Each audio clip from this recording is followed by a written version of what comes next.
3rd August 2024 আজিৰ আমাৰ current affairs ইয়াৰ প্ৰথমটো টপিক হ'ল যে CSR initiative okay corporate sector responsibilities তাৰে under Indus Tower with the partnership of NEAID বা নৰ্থ ইষ্ট চেণ্টাৰ ফৰ ইকুইটি একশ্যন অন ইণ্টিগ্ৰেটেড ডেভেলপমেণ্ট তেওঁলোকৰ আন্ডাৰ প্ৰগতি okay now কিহৰ কাৰণে important because in the developmental sector government has left lots of spaces for the other agency like NGO, SHG, etc.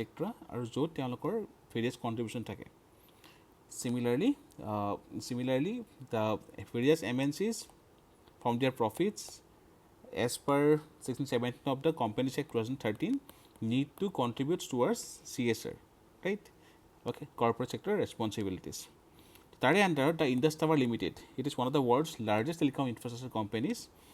In association with the North East Center for Equity Action on Integrated Development (NEAID), inaugurated a well-equipped and hygienic washroom facilities for girl students in 12 government schools across the 7 districts. Now we can use this as an example. Quote in the GS2 paper, then GS3 paper. By chance, jodi amar kisuman dorkar hoy, mainly amar GS4. Ethical perspective বা তাতে আমাৰ আমি as a example we can use the Pragati initiative okay তো the Pragati initiative aligns with the Government of India's Swachh Bharat initiative Abhiyan. The goal is to provide accessible and safe sanitation facilities. That is also the SDG goal 6 right তো SDG 6 ক্ষেত্ৰত আমাক সহায় কৰিব to provide accessible and safe sanitation facilities, thus improving sanitation access and fostering a conducive environment for education. In addition to improved sanitation, the initiative includes awareness workshops on menstrual hygiene, aiming to empower young girls with the knowledge to manage their health. Okay.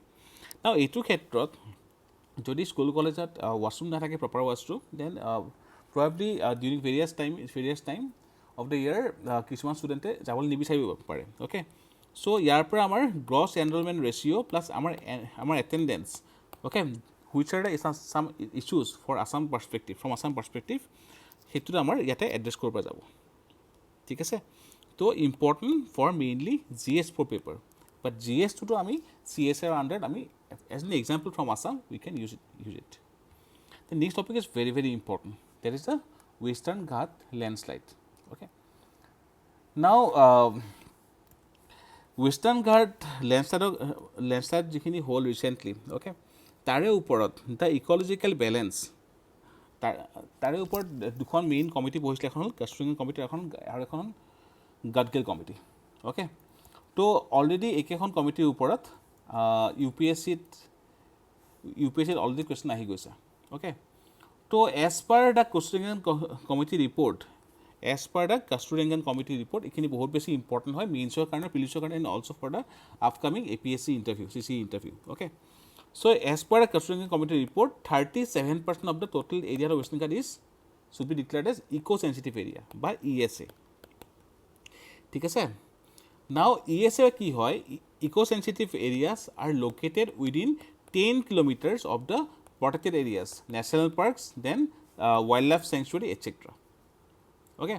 আৰু ESA বা eco-sensitive areas are declared বা notified by Government of India, by Ministry of Environment, Forest and Climate Change under Environmental Protection Act 1986. আৰু ইয়াৰ basic M two কি হয় to regulate certain activities around the ecologically sensitive area. Okay. আৰু the Constitutional Committee report it actually proposed 60,000 square kilometer to be declared as eco-sensitive area. Okay. তো various recommendation আছিলে যে এইখিনি sensitive area হয় developmental aspect etc. It hampers the ecological balance. Okay. Now the another one is the Gadgil committee.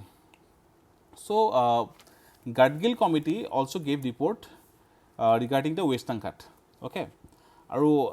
Aru yet mainly the chairman Madhav Gadgil our committee kon asle Western Ghat ecology expert panel. Okay.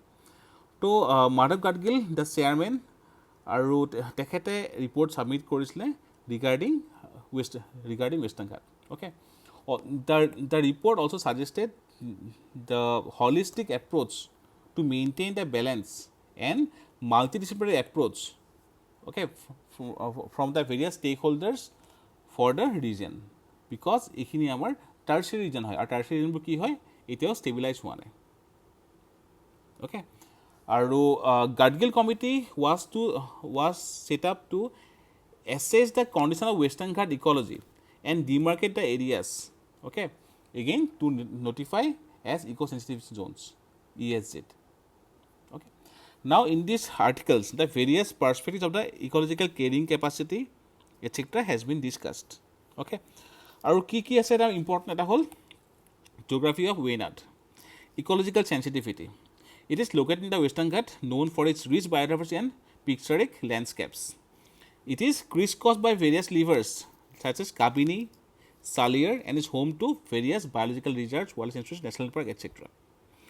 The region's topography, characterized by steep slopes and heavy rainfall, makes it particularly prone to landslides. Logote, the recent rainfall. Now, why the recent rainfall is very important. Climate change logot amar related hoy ki hoy hetu je the warming of the Arabian Sea. The warming of the Arabian Sea was one of the reason, okay, due to which there was very high rainfall in the Wayanad area. আৰু তাৰ পৰা কি হ'ল তাৰ পৰা আমাৰ তাৰ product বাই product হিচাপে আপোনাৰ লেণ্ডশ্লাইডটো আহি গ'ল okay. The warming of the Arabian Sea and the resultant heavy rains exacerbated the vulnerability.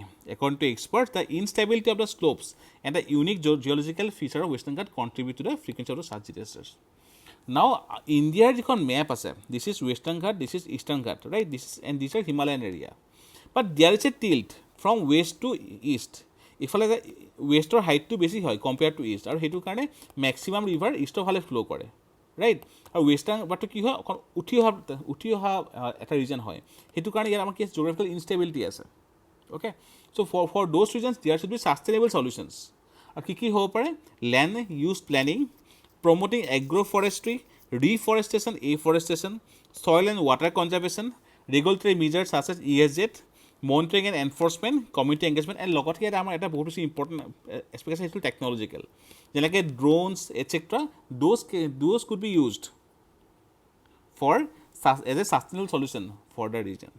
বহুত বেছি ইম্পৰ্টেণ্ট হয় GS1, GS3 also for prelims and also for the personal interview perspective for the upcoming APSC.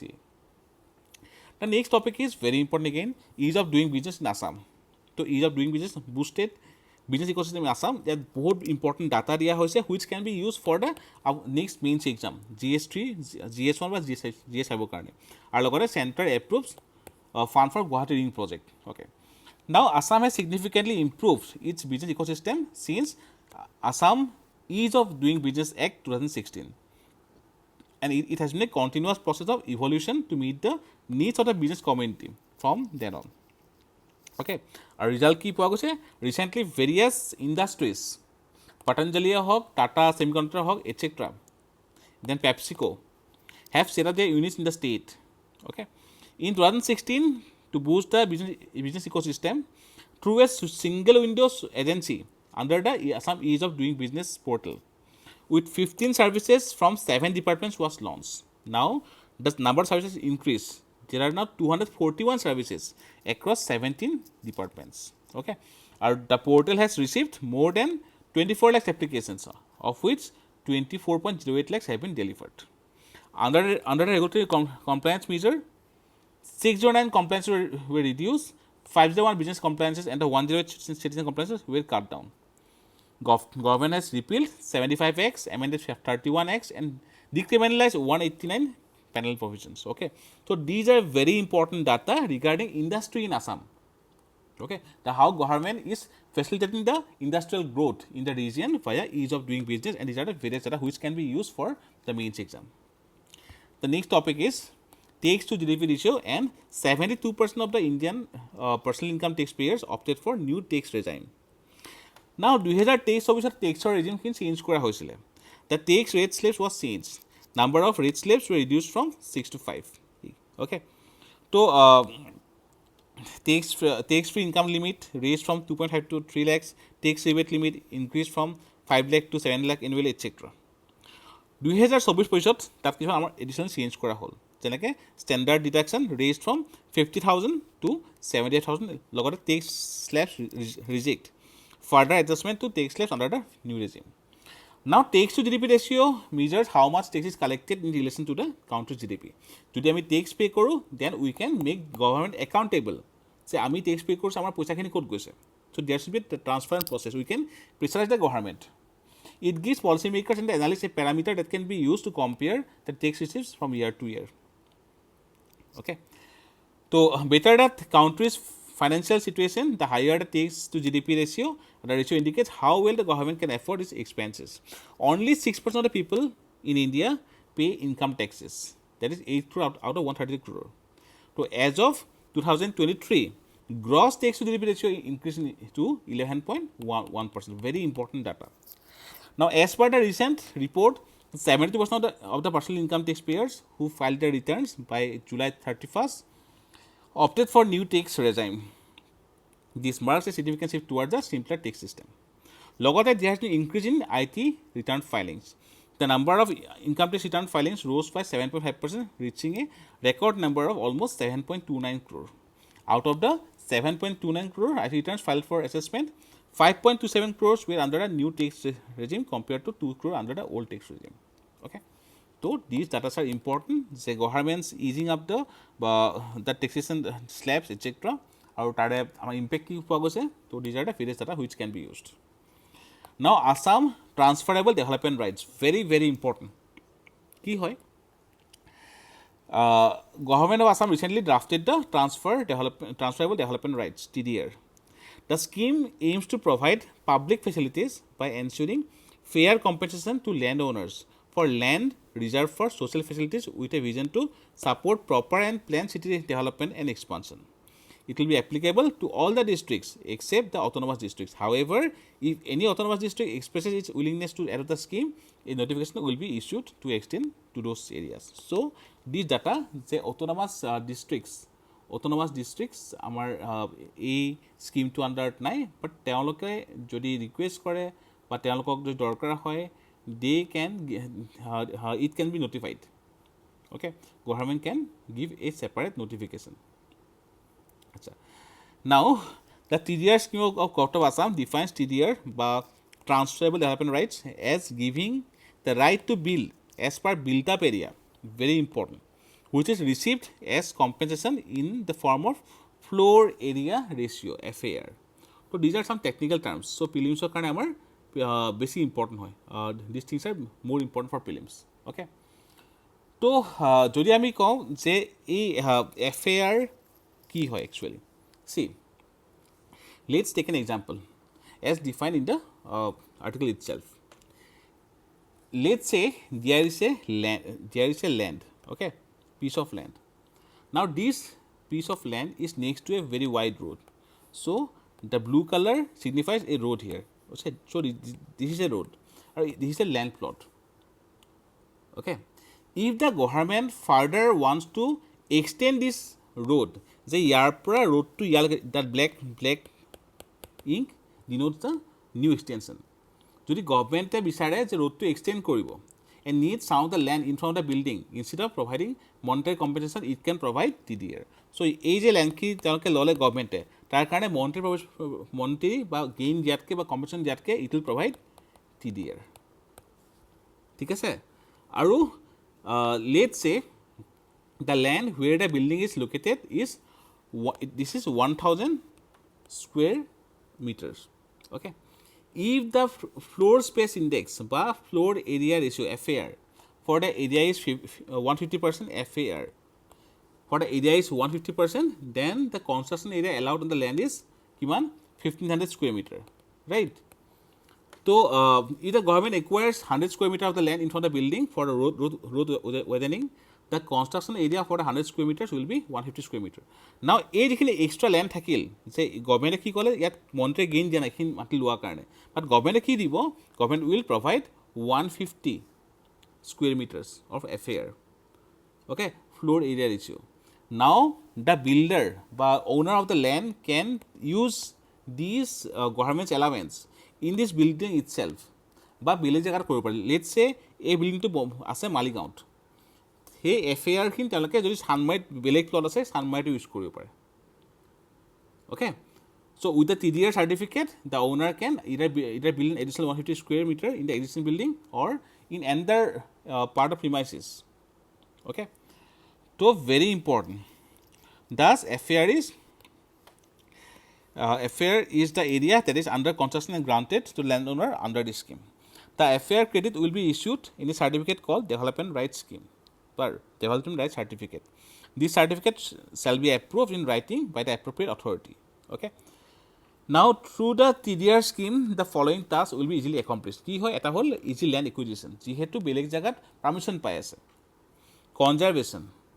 Then fair compensation. Without monetary compensation যদি নেলাগেও তালকে বেলেগ ধৰণৰ compensation পাই আছে সাবসিডিটা পাই আছে reduce disputes market flexibility suburban development আৰু slum development and public facilities so these are the various importance benefits of the scheme তো মেইনছৰ কাৰণে মেইনলি ইম্পৰ্টেণ্ট হয় but definitely interviewত সুধি দিব পাৰে PI কাৰণে আমাৰ ইম্পৰ্টেণ্ট হয় the next topic is regarding IBPR India Bangladesh Protocol Rule now after the signing of IBPR, India Bangladesh Protocol on Inland Water Transit and Trade exists between India and Bangladesh under which Indian vessels of one country can transit through specific routes of the other country.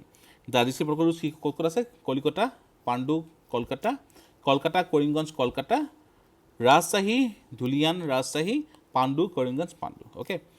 Now significance কি হয় the trade between India and Bangladesh will improve. Promotes better connectivity.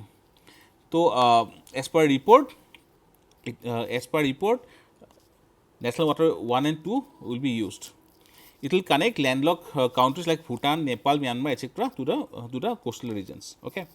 So, ইয়াৰ পৰা আৰু এটা কি হ'ব যে ইণ্ডিয়াৰ যিখিনি এক্সপোৰ্ট হৈ আছে ভায়া ল্যান্ড আমি সেইখিনি বস্তু আমি ভায়া ৱাটাৰ এক্সপোৰ্ট কৰিব পাৰিম সেইকাৰণে আমাৰ এক্সপোৰ্টত প্ৰাইচটো কমি যাব ৰাইট তো market competitiveness of the Assamese product বা Indian product will as such will increase okay so the farmers the TSS of Assam etc will get benefited the next topic is regarding organ donation which organs can be donated veins eyes kidney heart liver lungs skin bones intestine pancreas etc one organ donor can save up to 8 lives by donating organs and up to 50 by donating tissues okay so very important hoy so as per the report in the newspaper here our এই বছৰ শ্লোগানটো বহুত important হয় on 3rd August is observed as National Organ Donation Day আৰু the শ্লোগানটো হ'ল give life donate organs spread hope okay so give life donate organ আৰু spread hope তো প্ৰিলিমছৰ কাৰণে important হ'ব পাৰে বা APSC different exam কাৰণে important হ'ব পাৰে India ranks 3rd in the organ donation rate only behind US আৰু China তো USA rank 1 China rank 2 আৰু India rank 3 তো প্ৰিলিমছৰ কাৰণে আমাৰ এইখিনি ইম্পৰ্টেণ্ট হ'ব ওকে লগতে National Organ and Tissue Transplant Organization NOTO as per NOTO thousands of patients are on waiting list for organs okay now আমাৰ এটা ৰিসেন্ট ডাটা কি আছে আমাৰ লগত as per Union Health Ministry there is a low rate of organ donations in India although India is ranked 3rd among the world which is less than 1 donor per million each year according to the transplant data 16,041 organs mostly kidneys were donated in 2022 the number is important Delhi topped in the country with organ donation of 3,818 donations what are the reasons for low organ donation in India the main reason for the low rates is the poor identification and certification of the brain disease cases even though there are many potential cases available and what are the directives issued by Director General of Health Services they have issued a standard operating procedure under the Transplantation of the Human Organs and Tissue Act 1994 so এখন আমাৰ কাৰণে important হ'ব আমাৰ এথিক্সৰ কেছৰ যে কাৰণে দৰকাৰ হ'ব পাৰে Transplantation of Human Organs and Tissues Act 1994 okay আৰু ইয়াত কি কোৱা হৈছে as per the directives protocol for identifying organ donation opportunities the standard operating procedure mandates that doctors on duty assisted by transplant coordinators must recognize every potential case of brain death next to facilitate organ donation discussion with the families ensuring compliance with the organ donation regulations okay লগতে recently NOTO ID okay NOTO মানে হ'ল National Organ and Tissue Transplant Organization Noto ID for both donor and recipient. All organ transplants, whether from a living or deceased donor, will receive a unique national organ and tissue transplant organization Noto ID for both donor and recipient. Okay. So prelims কাৰণে important, mains কাৰণে important, interview কাৰণে আমাৰ important হ'ব. The next topic is regarding Indian Ocean region. Our External Affairs Minister recently said that Indian Ocean poised for disruptive changes. Okay. Now India's presence in the Indian Ocean region. So এইখিনি আমাৰ প্ৰিলিমছৰ কাৰণে বহুত বেছি important হ'ব. ম্যানমাৰত আমাৰ Sittwe port. Okay.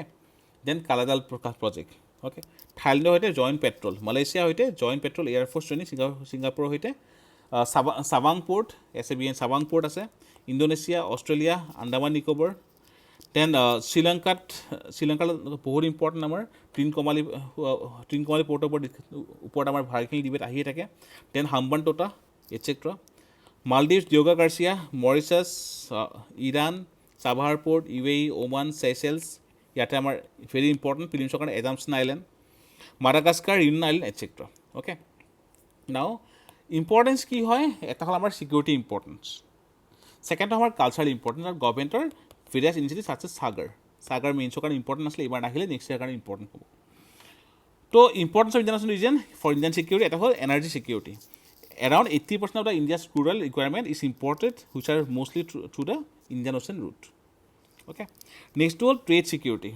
Almost 95% of India's trade by volume and 68% by value are routed via Indian Ocean. Then resources, it is very important resource for India. Security threats, piracy, etc. So Indian Ocean regions important hoy, mainly mainsor karne, but the various ports etc. are important for prelims perspective. Then Great Nicobar project. The project involves a comprehensive 72,000 crore infrastructure upgrade on the Great Nicobar Island. It is being implemented by the Andaman and Nicobar Island Integrated Development Corporation, ANIIDCO. The project covers 16,610 hectares of and aims to leverage the island's strategic location near the Malacca Strait. So Malacca Strait is important. Sunda Strait is important. Already agote UPSC ahi goise. The Great Nicobar Island Development Project includes developing an international container transshipment terminal, greenfield international airport, 2 greenfield cities, coastal mass rapid transport system, and a free trade zone. Now, in this article, various legal challenges has been discussed. Okay.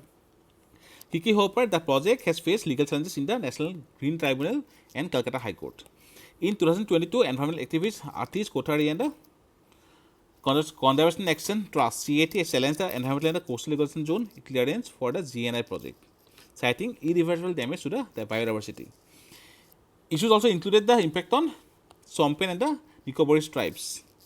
The CAT or Conservation Action Trust alleged a conflict of interest as the Secretary of the Environment and the Forest was also the Managing Director of the Andaman and the Nicobar Island Integrated Development Corporation and the project's implementing agency. Okay. So the various places. The various projects under this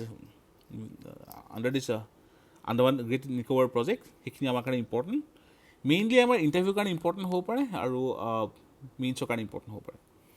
The next is regarding MGNREGA job card. This is a very important issue. Okay, more than 8.66 lakh job cards under MGNREGA have been deleted in Assam.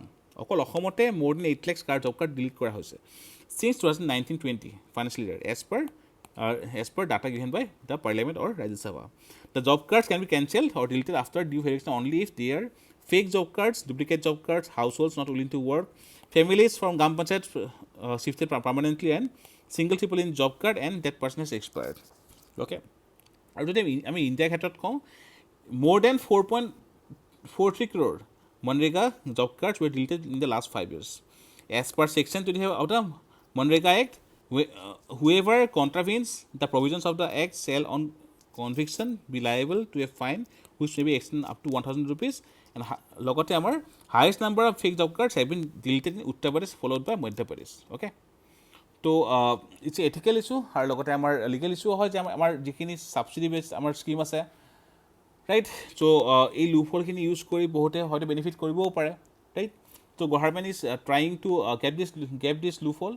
যেনেকৈ আমাৰ PDS, TPDS, তাৰ লগত আমাৰ আধাৰ linkage হৈছে, ইয়াৰ লগত লাহে লাহে হৈ আছে, right? Those are helping, okay, to fill the loopholes. The next topic is regarding various infrastructure projects. Okay. So recently, yesterday, various infra projects of worth more than 50,000 crore were passed. Okay. The cabinet approved 8 national high-speed road corridor projects. এই বছৰ যেনেকৈ আহিছে ৰেলৱেৰ প্ৰজেক্টৰ ওপৰত next ইয়াৰ মেইনছৰ কাৰণে important হ'ব পাৰে, লগতে প্ৰিলিমছৰ কাৰণে ইম্পৰ্টেণ্ট হ'ব পাৰে যে কি প্ৰজেক্ট আছে। Okay. Of 936 kilometer length at total cost of more than 50,000 crore. The projects are expected to improve logistics efficiency, reduce congestion, enhance connectivity across the country. It will generate an estimated 44.2 million person days of direct and indirect employment. 4 land projects: Kharagpur-Moregram National High Speed Corridor, Ayodhya Ring Road, Pathalgaon and Gumla of Raipur-Ranchi Corridor, লগতে অসমৰ northern Guwahati bypass and ৱাইডনিং of existing Guwahati bypass. So' অসমৰ ক্ষেত্ৰত যদি আমি চাবলৈ যাওঁ 120 kilometre of Guwahati ring road develop in build operate transfer mode. So' BOT। তো BOT কি হয় আমি এবাৰ চাম। অ'কে। তো 56 kilometre 4 lane access control northern Guwahati bypass, 8 kilometre existing 4 lane bypass on national highway 27 to 6 lanes, 58 kilometer bypass on NH 27 and 4 lane project is aimed to providing connectivity to long distance traffic on NH 27. Okay. লগতে 6 lane projects of Gwalior National High Speed Corridor, Tharad Desa Mehsana Ahmedabad National High Speed Corridor আৰু Kanpur Ring Corridor. লগতে 8 lane project of Nasik Fatah Khed Corridor near Pune. Okay. Now these corridors have been passed under various infrastructure models. তো সেই মডেলছখিনি আমাৰ কাৰণে important হয়। Okay. তো এটা important model হ'ল যিটো আমাৰ গুৱাহাটীত কোৱা হৈছে সেইটো হ'ল BOT. BOT মানে হ'ল build operate and transfer. It's a model of infrastructure construction and private entities play a prolonged and vital role. The private entities are responsible for building, লগতে মেইনটেনেঞ্চ, লগতে operation of the road and transferring the asset back to the government after 10 to 15 years. Okay. Under BOT build মানে বনাব, maintain কৰিব, operate কৰিব for 10-15 years. After that they will give it back to government. In the BOT model, the private entity is responsible for construction of these roads and collecting toll revenue for annuity fees from the Indian government. Okay. এটা আছে আৰু এটা হ'ল one is BOT, second is EPC. EPC মানে হ'ল Engineering, Procurement and Construction Model. It refers to method of infrastructure where where government pays private companies or players to lay roads. Okay. To EPC, Engineering, Procurement and Construction, government payment করে to the private company. Here, private entity has no responsibility for toll collection, etc. Okay. Next to whole HAM. HAM মানে হ'ল hybrid annuity model. It combines EPC and BOT. EPC constitutes under HAM 40% and BOT constitutes 60%. Okay. তো দুইটা merge কৰা হয়। So these are the various infrastructure model which are important for mains. Our mains syllabus direct mention kora ase. The next is regarding some various prelims factual. Eta hol see the semiconductor project in Assam. So yate data khini dia ase. The project cost 27,000 crore, employment 27,000 or capacity 48 million ships per day. So these are important for prelims or other various APSC examinations. Okay. Next, scientists find 2 new Jacko species in northeast. Okay. তো অৰুণাচল প্ৰদেশ, নাগালেণ্ডত পোৱা গৈছে। তো important হ'ব পাৰে নামখিনি প্ৰিলিমছৰ কাৰণে। The next is India selects 2 crew members for XGM-4 missions to ISS, International Space Station. Okay. তো শুভাংশু শুক্লা, প্ৰশান্ত বালাকৃষ্ণন নায়াৰ। তো এই আমাৰ প্ৰিলিমছৰ কাৰণে ইম্পৰ্টেণ্ট হ'ব। All the names has to be remembered. Then XGM-4 is a mission, is the 4th private astronaut mission to the international space stations. Okay. The India-US joint statement during the state visit of Prime Minister to US in 2023 envisioned the joint ISRO-NASA effort to the ISS towards the goal of mounting a joint ISRO-NASA effort. The Human Space Flight Center HSFC of ISRO has entered in the space flight agreement. Okay. So, key her project to the name of the captains, etc. Those are important for prelims. So, these are all about today's current affairs. We will again